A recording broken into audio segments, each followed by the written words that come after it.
You're behind the obsession with materialism and money. If secretly stockpiling $100 billion plus is not being obsessed with money, what is obsession with money? If that doesn't qualify, I don't know what would. All right, this is a response to the FairMormon video. The CES letter is too awful for Satan. All right, let's get right into this. People have long been obsessed with destroying the mission of the restored gospel of Jesus Christ and the Church of Jesus Christ of Latter-day Saints. I love it how they frame that as if they're just the church and everybody's attacking them. Let's frame this differently. Mormons have been obsessed with an attack on honest scholarship, history, and the truth. Fortunately for them, Jesus Christ can't lose, and neither will his church, but unfortunately, rationality can't lose.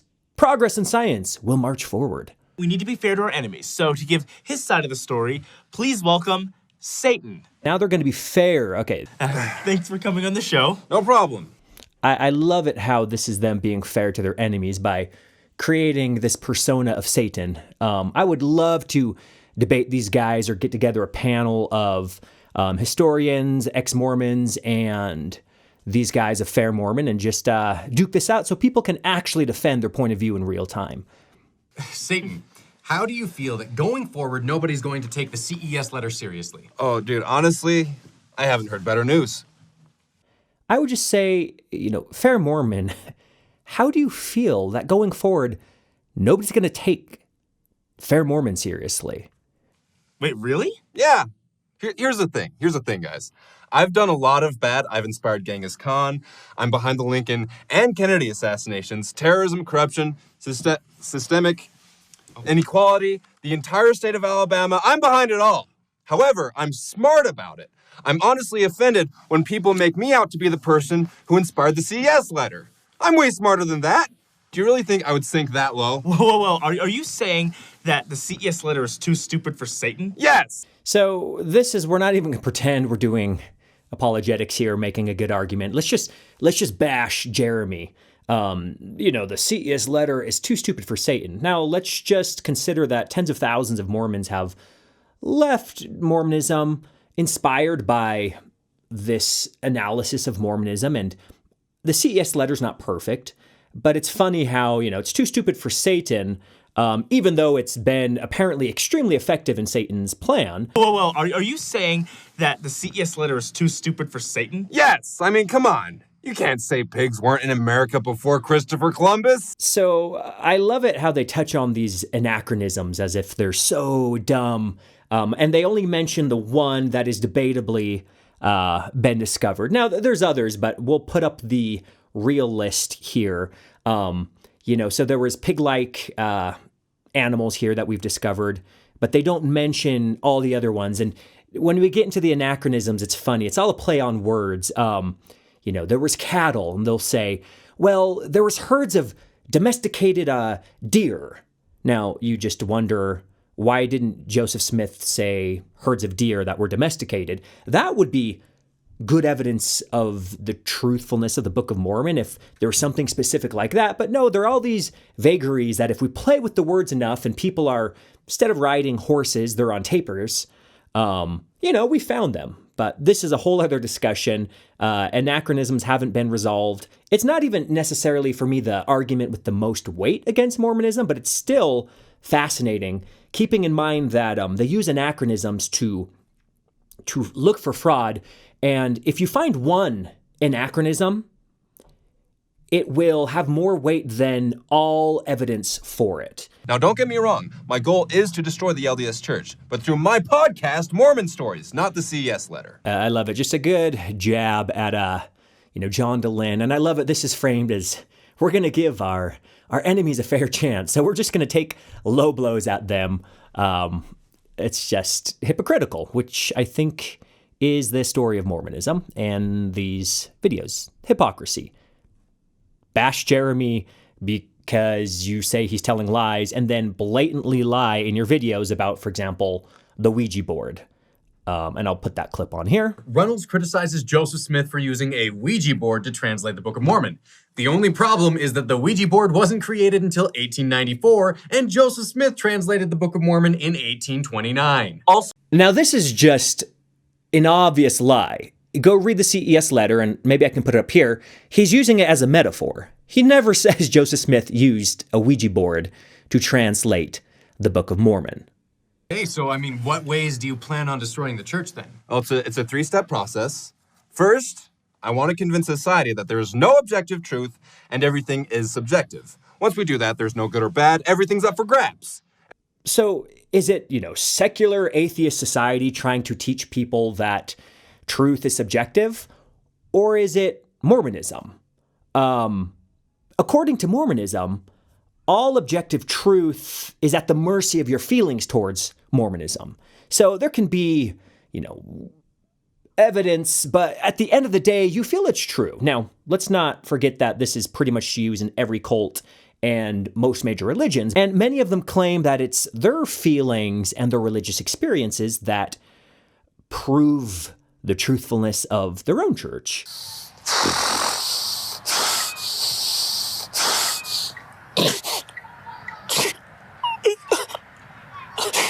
Whenever I think about him now, I just cry. I'm starting to have a soul, like an emotional realization of who he is. It's overwhelming. Received a confirmatory feeling, just like I had felt with the Book of Mormon, that the Book of Haggai is good and true and valuable, just like the Book of Mormon. I couldn't distinguish that feeling from anything else that I had felt previously. It was a spiritual confirmation. And I remember... And I knew in my heart, Allah was telling me in my heart that Islam, this is true, And I knew right there it's the correct religion. In order to believe Mormonism, you personally have to discredit the religious claims and experiences of every other living soul on the planet. Now, let me correct myself, there are overlaps in religious claims, maybe in Christianity, but when you get into Hinduism and, again, there's 10,000 religions to date, maybe a little bit more, but Mormonisms have the true feelings about God.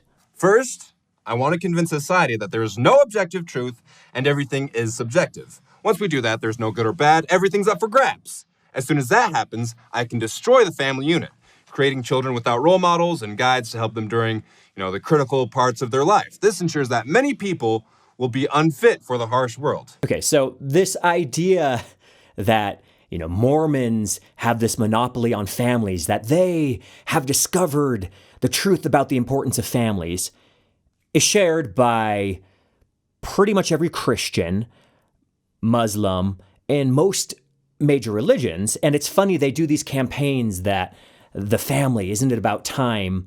And they just don't work because there's nothing controversial about family.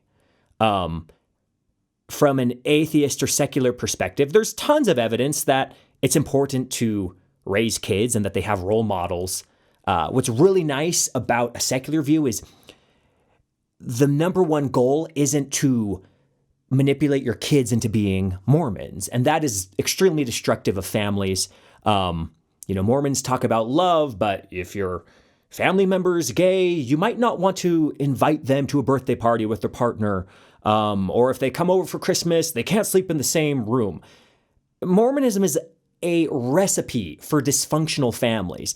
It works good for certain personality types. And if you can keep this bubble, you see this in the polygamous cults. It's kind of like when you're isolated and this is all you know, and it's sure, but as soon as you're exposed to other ideas that actually make sense, there's this unnecessary drama that happens in Mormonism. It's like, oh my gosh, they don't believe the same things I believe, and I'm just so torn because they're not going to go to heaven. Talk about hurting the family. And this idea that, Mormons are fit for the world, but, secular kids aren't, is just silly. I remember coming back from the mission and, believing that prayer and reading the scriptures is the solution to all my problems, and then being hit with actual problems and realizing, okay, prayer and reading the scriptures is not helping. I would say after the mission, I was extremely unfit for real life. I also plan on destroying religion. I want to feed people's philosophical hunger with whatever postmodern fad is popular at the time. It'll bypass fast, but by then they'll realize that atheistic postmodernism doesn't quench their thirst for the meaning of life. So a couple things in here. I also plan on destroying religion. Well, I like it how it's religion in general, as if, Mormonism represents religion, or believing in old books is just good. Now, this is from a church that systematically sends armies of missionaries to undermine people's belief in their own religion and replace it with Mormonism. Now, there's some common beliefs, but let's be honest. If you're going to go try to convert a Muslim, you're going to have to pretty much destroy the basis of their religious beliefs and their faith in Muhammad the Prophet. Same thing with Hinduism. If you're going to convince an evangelical Christian, you've got to convince them that their baptism didn't work, that their claims to prophecy and prophetic insight and being called of the Spirit is not true. The only way to really be called to God's work is through Mormonism, through the priesthood and the laying on of hands. Your missionary efforts, they're kind of inspired by Satan. I'm sure there's some good stuff you do, but you're just spreading the falsehoods of Christianity. I want to feed people's philosophical hunger with whatever postmodern fad is popular at the time. It'll bypass fast, but by then they'll realize that atheistic postmodernism doesn't quench their thirst for the meaning of life. And I love how there's this caricature of, all these ex-Mormons or these postmodern atheists. First of all, atheism is not postmodernism. There's completely different things. This idea, that these beliefs in God, and they're obviously talking about Mormonism, really quenches that meaning of life. People find meaning in life all over, in all religions. And even if you're an atheist, you find meaning in, I really got to make the best of this life. I'm really not sure how this all happened, but every moment is precious.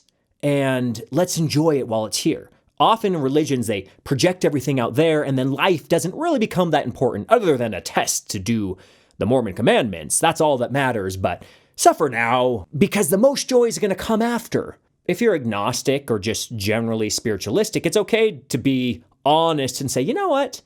I really don't know if there's a God. I'm hopeful. There's could be some universal intelligence behind all of this. Why not? And I'm hopeful that after death, something good's going to happen. Maybe I'm just going to go to sleep, and I love sleeping. Or maybe it's going to be a family reunion. It's okay to just be honest and say you believe things and you're hopeful of things. That's intellectually honest. What's dishonest is saying, I know this, I know that, when you clearly don't. You feel that, you believe that. So let's be honest here, folks. They'll already be miserable by then. Oh, and I love it. They're already miserable. And I remember this as a Mormon, believing that everybody out there, they're really miserable, or they'd be happier with Mormonism. So they might think they're happy, but they're really not, because they don't have Mormonism. And the reasoning goes, Mormonism has the fullness of the gospel and the complete plan of happiness. It just exacerbates tribalism and pride and closed-mindedness. Oh, I want to convince the Latter-day Saints that their testimonies don't matter, that the church is just a culture, and all they should aspire for is large houses in the Utah Valley, platinum blonde hair, the perfect Instagram feed, and meaningless sexual experiences with people they don't love. So I like the self-deprecating humor here. I think it's appropriate in this context because they are Mormon, and it's funny, but it's just when they start projecting it out to everybody else who doesn't believe like them that it just gets sickening. And meaningless sexual experiences with people they don't love. Now, let's be honest here. In Mormonism, after the mission, you are pressured to get married as soon as you can. Now, part of that pressure comes from not seeing women for a long time, and biologically, we want to connect, we want to reproduce, we want to have sex, and so it's really interesting, this idea of meaningless sexual experiences with people they don't love. Well, probably better to have that and not get married and find out that you don't really love this person. Oh yeah, and again, this idea that all sexual experiences without the context of Mormonism, I don't know if they're referring to eternal families, that it's all meaningless if you don't have God in the room with you. Lastly, Lastly, I want people to think they're freeing their mind from the rules of the church when all I'm really doing is making them a slave to sin, addiction, unintelligence, and inevitable depression as they run toward believing that life has no intrinsic value because it isn't eternal. Again, many Mormons love the stereotype of, you leave the church and it's just sin and addiction and unintelligence. There's addiction in and out of the church. There's an opioid epidemic. As far as alcohol, look, Christians have been drinking alcohol since the beginning. Now, nobody is arguing that being an alcoholic is good. So alcoholism is when it starts really interfering with health and your personal life. This idea that the rules of the church, this assumption that they're the rules of happiness, it's just, there's no evidence to actually believe that, or that these Mormon leaders have any more insight into life than you or me. Again, it'd be trivially easy for them to prove that. Apparently in the Old Testament and the scriptures, miracles were the way of proving that, but God, conveniently can't give us any proof that they're prophets because that would ruin our test of faith. Again, you can play that game with anything. I can start a cult and I can say, if you pray, you're gonna know it's true. Now, if you pray and you don't feel that burning in the bosom, there's something wrong with you. You probably have some sin, and it could just be a test of your faith. So if you just stick with it to the end of your life and dedicate your whole life to this, you should feel something. And if you don't worry, because in the eternities, God will bless you for holding steadfast. Okay. Now, the hypocrisy is Mormons won't apply that logic to any other religion, but it happens to be the one that their parents birthed them into. And inevitable depression as they run toward believing that life has no intrinsic value because it isn't eternal. Utah is no, happy valley. Now people will say it's because of the altitude. I don't know, but you want to know what is a good recipe for depression? Telling gay people that their deep desires are actually evil. Now, granted, they can't control them, just as I can't control being attracted to women. Now, that's good for me. God put that in me, but, teaching homosexuals that they're kind of a mistake. And the only way for them to avoid outer darkness or, the lowest kingdom of God's glory, they just have to be celibate. Now, the hypocrisy. Go tell that to a straight person that they need to be celibate and see how easy that is. And again, I come back to this a lot. It just seems like a waste of moral effort. It's like there's way more important things to be doing in life than obsessing about sexuality. If you're gay, find a partner, have connection, have fun, and continue with life.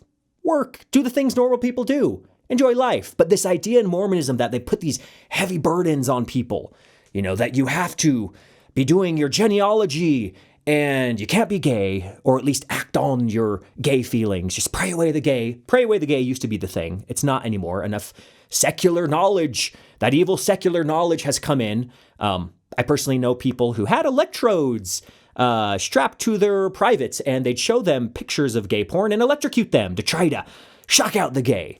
Now, we just know that doesn't work. So, sorry, I'm getting carried away. This is a passionate issue of mine. Let's not pretend that Mormonism is a cure for depression, or that belief in God is a cure for depression. A lot of it is biological. Part of it is that we just live in a society that we did not evolve for. We lived in tribal units.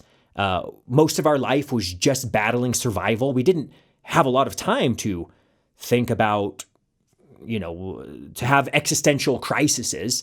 I'd rather live in the society and deal with that mental noise and confusion than survival for my life and trying to hunt mammoths and gather things in war with tribes who want to steal my children. So we just have different problems in society. But come on, Mormons. You're depressed, you're on Xanax, you're on things too, and stop the hypocrisy.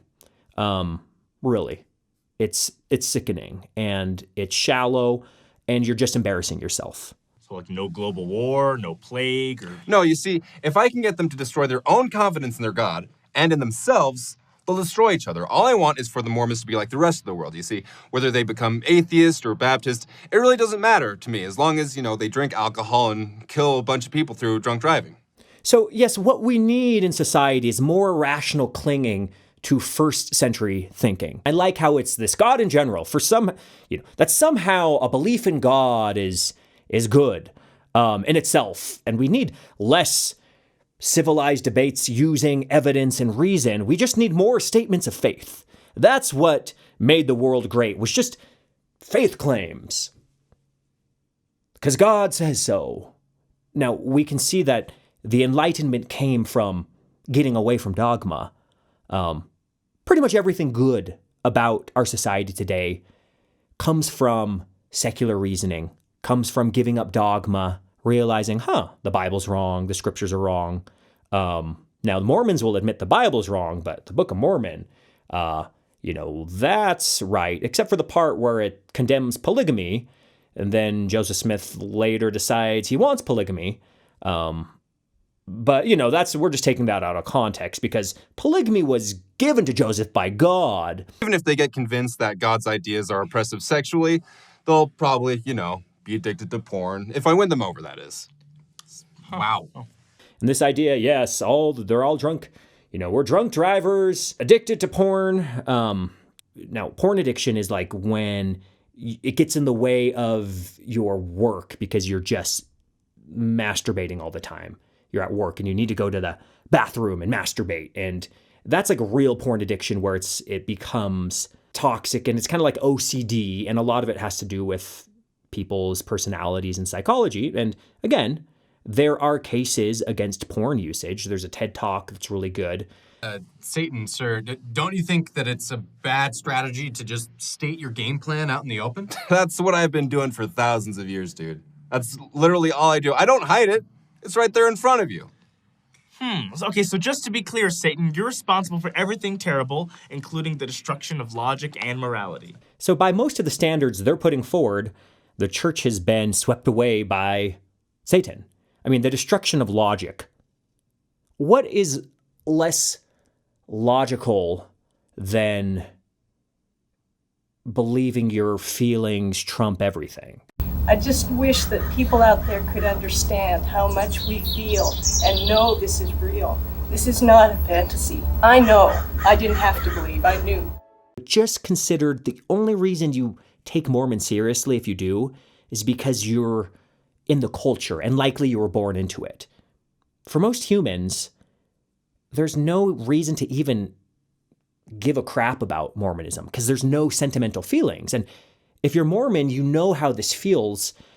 Just think about how many nights you've stayed awake thinking about Allah and his judgment and punishment towards you. Truth is, you probably haven't because you didn't grow up in that culture and you just don't care. That's how the world feels towards Mormonism. Okay, so just to be clear, Satan, you're responsible for everything terrible, including the destruction of logic and morality. And you're behind the disintegration of the family unit. You're behind the obsession with materialism and money. And all of the powers that keep the poor in poverty. You're responsible for ambivalence to systemic corruption. And you have the obliteration of the sexual ethics of America behind you. Your sadness. And despair. And a general lack of hope. So let's break this down. You're behind the disintegration of the family unit. So, polygamy, when practiced at scale, is terrible for society. So when you have a few men at the top of the hierarchy with all the mating rights, now imagine if every man had 2 wives. You would have half of the male population in the United States without mating rights, with nobody to marry and share their life with. At scale, polygamy is terrible for societies. We see this a bit in the Middle East. And what happens is you get all these young men who are coming of age, 18, 19, who want to mate, who have these impulses, and it's suppressed, and they get aggressive, they get angry. It's just funny, this destruction of the family. Polygamy would be terrible for the family when practiced at mass. You're behind the obsession with materialism and money. Oh yeah, materialism and money. and all the power. Okay, if secretly stockpiling $100 billion plus is not being obsessed with money, what is obsession with money? If that doesn't qualify, I don't know what would. Having massive portfolios of wealth, creating, Deseret Book, which put private Mormon record labels and publishing companies out of business, systematically buying up real estate where future temples are planned to be built before people know. If this isn't an obsession with wealth and materialism, what is? But I know it doesn't matter here because this is the true God's kingdom. Again, the hypocrisy. If anybody else did that, Mormons would be critical and should be critical. Let's not even mention all these books that come out by the general authorities, these vacuous books of platitudes that, rake in millions of dollars that I'm sure they're getting royalties for. I haven't verified that, but the church is gaining from that. And all of the powers that keep the poor in poverty? They go to second and third world countries and tell people that if they don't pay 10% of their gross income to the church first, who has enough money to get them through the millennium, they'll be burned at the second coming. Now, I can hear them arguing, well, it's not gross income. Okay, it's always been gross income. Everything I was taught, everything my generation was taught, it was gross income.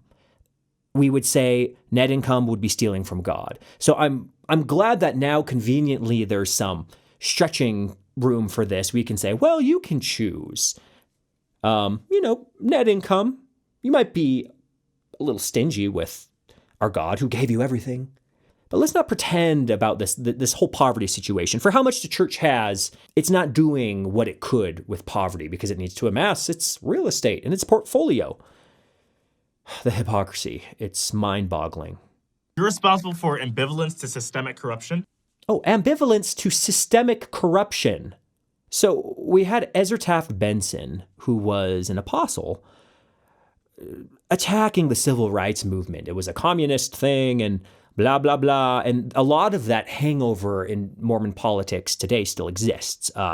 If telling African Americans that somehow God has deemed them unworthy of the blessings of the priesthood, which is one of the biggest jewels bestowed by the Restoration, if that's not oppression, what is? Teaching them that they're somehow inferior in a way because they have one drop of black blood. Now, we'll play the word game where, but we love them, but we love them as equals. Okay, inherently, that's not equal. But there was blacks in the early church. Okay, but it was a cultural thing. Well, what is the point of having these inspired prophets who have this direct line of communication with God if they can't clarify racism and blacks in the priesthood before massive outside external pressure from society at large? Mormonism was forced into this revelation. Society had already gone ahead, and BYU was threatened with losing its nonprofit status. I need to verify that. But people boycotting their sports teams because they were racist. It's racist. That's a racist doctrine. If anything is racist, withholding the highest blessing your religion has to offer simply because you have some African American blood, which is funny because now we know that we all come from Africa. But if that does not prove racism and a complete lack of foresight by the leaders, what would convince you? You're responsible for ambivalence to systemic corruption? And we've got the oppression of gays. Now, what Mormons do is a play on words. They say, well, we're not oppressing gays because we love them. And we can just throw out love without connecting it to actual actions. And you have the obliteration of the sexual ethics of America? Again, with the sexual ethics, I'll reference again polygamy. Fornication would not create the problems that massive polygamy would do in the United States. And I want to say with sexual conduct, there are reasons to have some type of morals around that. So obviously, it's bad for society and individuals if kids aren't taken care of. So there's a perfectly rational secular argument for marriage as an institution, or at least that people are responsible for the kids. Now, if our goal is human well-being and psychological well-being and human flourishing, the early attacks on contraception, which, again, this is Mormonism. If you don't remember, they were against contraception. Those are not good policies. It's like the Catholic Church going to Africa and telling them not to use condoms when AIDS is rampant. The problem with religion is it can detach morality from results in the real world, human flourishing, human well-being, and avoiding human suffering. So it's kind of this arbitrary moral system that can't be argued with and can't be debated because it comes from God and his will. It's good because he commands it versus, well, no, he commands it because there's an actual reason behind it. And all we do in secular society is, instead of appeals to, because God said so, which, again, if he wanted to actually come and tell us in a way that would be indisputable, I would listen, but it's always an appeal to your unproven religious prophets. And it's debatable whether pressuring young people to get married so they can have sex is actually good for society at large. For some people, it's fine. Don't get me wrong. I'm not arguing against people choosing their own ethics, but let's not pretend there's a moral high ground here. What people are resentful for often in Mormonism is the choice was never really presented to them. It was just beaten into them. You get off your mission and everybody's telling you, you got to get married, because if not, you might have premarital sex. And it's better to marry someone you don't love and to start a family before you've graduated, because that's what God wants. Yeah, I'm behind all of that. And Alabama. Don't forget Alabama. What about Alabama? All of it. Oh my. Wow. You really are despicable. Oh, yeah, I'm a ton of things. So they're having some fun with Alabama, some humor, but 86% of Alabama are Christians, and they're gung-ho behind what supposedly Mormons are for, no abortion. They're stepping it up. Again, I disagree with them, but why bash Alabama? I don't know. Maybe there's something else going on I don't know about. Seriously, I didn't write the CES letter. I had nothing to do with that, nothing to do with me. I'm evil, not a moron, all right? So this is funny. The whole reason they're doing a series on the CES letter is because people are losing faith in Mormonism, which logically is the worst thing that could happen, because the fate of an ex-Mormon is worse than the fate of someone who just has never been Mormon. So Satan's not going to claim credit for this because they just want to say, oh, it's too dumb. It's just too dumb. That's not an argument. I don't think the CES letter is the most convincing thing. There's some arguments I think are just not necessary. I don't find the names of geography necessary or convincing.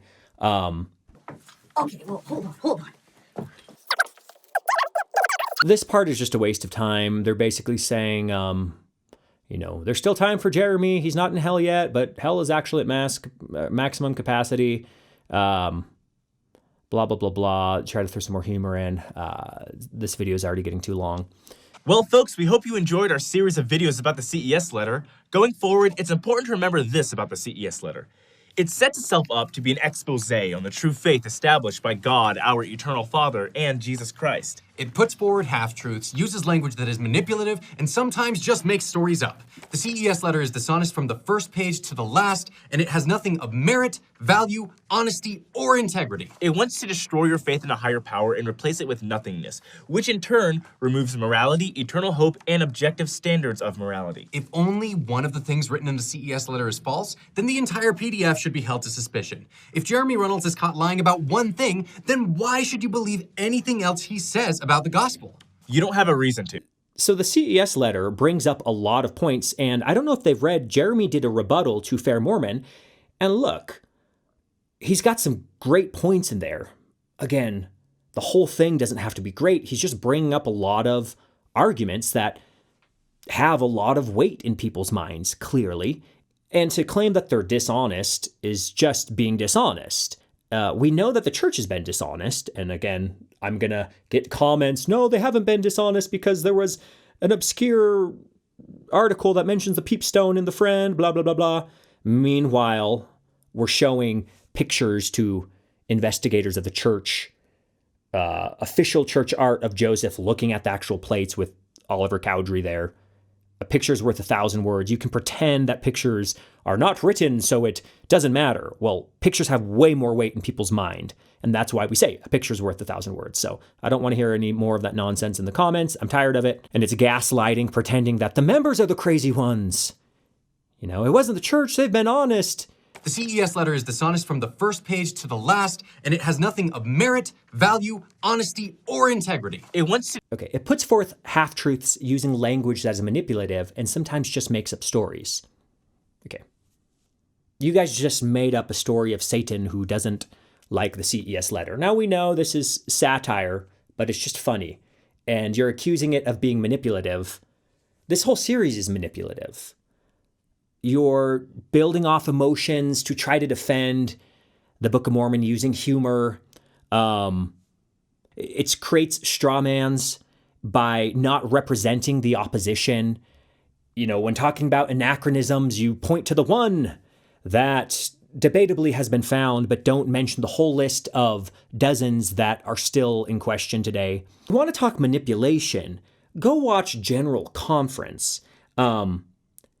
Let's go to the one with the president giving the sweet story about his sister or daughter dying, and then tying that into exhortations to your children that if they don't live up to all their covenants, their family, their eternal family is going to be in peril.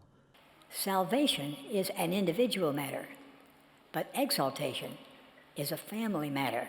In that coming day, when you will complete your mortal probation and enter the spirit world, you will be brought face to face with that heart-wrenching question: where is my family? General Conference is manipulative. Jeremy, not so much. And it has nothing of merit, value, honesty, or integrity. It has nothing of merit or value. Okay. At least to open up conversation, that's merit and value. So this narcissism, this self-righteousness, and it comes from being indoctrinated to believe that there's no legitimate way out of Mormonism. If you leave, it's just proof that you weren't enough, that you want sin and destruction. It's very culty. There's no way out of Mormonism without people judging you as less than them spiritually. And there's no thank you note for your 30, 40, 50, 60 years of faithfully building the church. Oh, I got a Twitter response once, and it said, your current unfaithfulness is more telling than your 30 years of faithfulness. That is Mormon thought with a lot of these young people. There's a lot of reasonable Mormons, and I don't want to create this caricature for all Mormons. And a lot, they're just there for social value, and that's fine. To destroy your faith in a higher power and replace it with nothingness. It wants to destroy your faith in a higher power and replace it with nothingness. Clearly not true. It's attacking Mormon truth claims. Only one of the things written in the CES letter is false, then the entire PDF should be held to suspicion. It's really funny because if you're gonna have that be a strike, just look at the Book of Mormon. It's written in this mishmash, King James folksy English with no grammar, a big run-on sentence. There's a mistake at the end when referring back to what should be King Benjamin. In one of the earlier versions, it says King Mosiah. If only one of the things written in the CES letter is false, then the entire PDF should be held to suspicion. If Jeremy Reynolds is caught lying about one thing, then why should you believe anything else he says about the gospel? And again, let's play this clip of FairMormon blatantly lying about the Ouija board. Reynolds criticizes Joseph Smith for using a Ouija board to translate the Book of Mormon. Also, no, Joseph didn't use a Ouija board to translate the Book of Mormon. Okay. The hypocrisy here. One, this isn't the way logic and reason work. You have to take each argument by itself. And saying that because even if there's a blatant lie, everything should be discredited. But again, we're talking about a church here that has hidden its history and was putting forth artwork of Joseph with these plates when he used a peepstone in a white hat. And if we use this logic, then we should just disregard all of Kwaku's stuff and all of FairMormon. So we're talking about a church whose founder, Joseph Smith, was a treasure seer. Now, granted, he never found any treasure. And he would tell people that when he didn't find the treasure, it was cursed by, spirits, and it was slipping into the ground, and that's why they didn't find it. This is a charlatan. We're talking about a man who publicly denied practicing polygamy when he clearly was, with scores of wives. And then he burned the printing press of the people who revealed the truth. So let's not get into this moral high ground about lying. Now, Jeremy Runnels is not claiming to be a prophet of God. He's not claiming any moral superiority. It's Mormonism that falls on its own sword of its own claims. It's hypocrisy. We're talking about Brigham Young and his blood atonement doctrine, and Joseph Smith, who took Masonic oaths and then gave away the Mason rituals in the temple. We're going to talk about honesty here.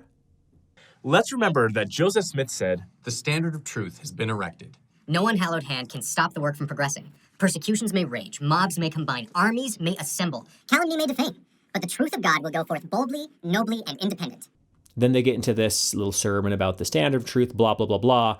Now, this is funny because there's this idea in Mormonism, and I remember growing up, it's exciting that it's going to fill the whole earth, and there should be 50 million Mormons by now. And what we're just finding, there's an exodus from the church, because when given transparency, you can just see it's a farce. There's no reason to take any of it seriously.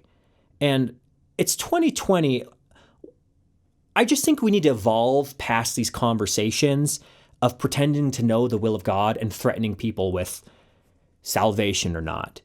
Let's just question, is this really a conversation appropriate to 2020 when we have real problems to deal with?